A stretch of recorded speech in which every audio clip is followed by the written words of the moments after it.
திருப்பூர் மாவட்டத்தில் காவல்துறையினர் பொதுமக்களிடையே தள்ளுமுள்ளு ஏற்பட்டிருக்கிறது. தற்போதைய அண்மை செய்தியாக பார்க்கிறோம். திருப்பூர் மாவட்டம் மூத்துக்குளி சாலை வெள்ளியம்பாளையத்தில் காவல்துறையினர் பொதுமக்களிடையே தள்ளுமுள்ளு ஏற்பட்டிருக்கிறது.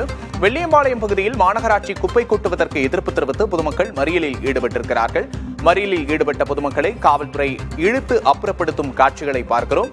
பொதுமக்களின் மறியல் போராட்டம் காரணமாக போக்குவரத்தும் பாதிக்கப்பட்டிருக்கிறது. கூடுதல் விவரங்களை செய்தியாளர் ஆதித் ராஜாவிடம் கேட்டு பெறலாம். வணக்கம் ஆதித் ராஜா, எதனால் இந்த போராட்டம் தள்ளுமுள்ளு ஏற்பட்டுள்ளது? கூடுதல் விவரம் என்ன? திருப்பூர் மாநகராட்சியில குப்பைகளை வெள்ளியம்பாளையம் ஊராட்சி படைகளில் கொட்டுவதற்கு எதிர்ப்பு தெரிவித்து பொதுமக்கள் 100க்கும் மேற்பட்டவர்கள் சாலை மறியலில் ஈடுபட்டாங்க. சாலை மறியலில் ஈடுபட்டவர்களை குண்டுக்கட்டாக காவல்துறையினர் தற்போது கைது செய்து அழைத்து சென்றிருக்காங்க.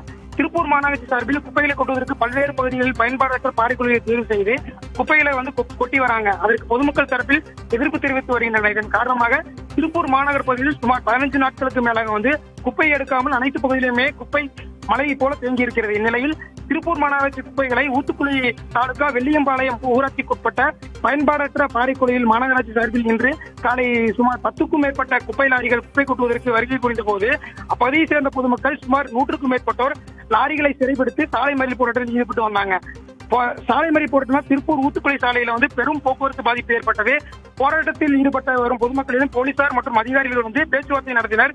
பேச்சுவார்த்தையில உடன்பாடு எட்டப்படாததால சுமார் 100க்கும் மேற்பட்டவர்கள் போலீசார் தற்போது குண்டுக்காட்டாக கைது செய்து அழைத்து சென்றிருக்காங்க. கூடுதல் விவரங்களுக்கு நன்றி ஆதித் ராஜா.